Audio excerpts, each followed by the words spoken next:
नमस्कार, आप देख रहे हैं आरजे रमझाझर न्यूज छत्तीसगढ़ और मैं हूं पुखराज सिंह। खबर है महासमुंद जिले का, जहां पर महासमुंद जिले के बागबहरा वन परिक्षेत्र में वन विभाग ने बड़ी कार्रवाई की है। इस दौरान आपको बताएं कि चीतल की खाल और तेंदुए की खाल के टुकड़े के साथ 5 तस्करों को किया गया है गिरफ्तार। इनमें से 3 आरोपी चुरकी और 2 मरार कसी बाहरा के रहने वाले हैं। ये तस्कर खाल बेचने की योजना बना रहे थे, लेकिन वन विभाग की टीम ने जाल बिछाकर इन्हें रंगे हाथों पकड़ लिया। आपको बता दें कि उदयंती वन्य जीव अभ्यारण्य के उप संचालक को मुखबिर से सूचना मिली थी कि कुछ लोग चीतल की खाल को बेचने की फिराक में हैं। इस सूचना के आधार पर उदयंती वन्य जीव अभ्यारण्य के उप संचालक ने टीम तैयार की। इसके बाद टीम ने खरीदार बनकर ओंकार बंद में तस्करों से संपर्क किया और 10,000 रुपए में सौदा तय किया। जब आरोपी खाल लेकर आए तो उन्हें तुरंत गिरफ्तार कर लिया गया। आरोपियों की पहचान मान सिंह 40 वर्ष, शुकालू 45 वर्ष, हरत 40 वर्ष, गिरधर ध्रुव 38 वर्ष और पीला राम बेलदार 50 वर्ष के रूप में हुई है। पूछताछ के दौरान आरोपियों ने कबूल किया कि 1 महीना पहले ओंकार बंद के जंगल में चीतल का शिकार कर मांस खा लिया था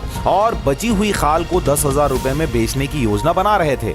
वन विभाग ने आरोपियों के खिलाफ वन्य जीव संरक्षण अधिनियम 1972 की धारा 9, 39, 3, 44, 1, 48 और 51 के तहत मामला दर्ज कर उन्हें बागबहरा न्यायालय में पेश किया है।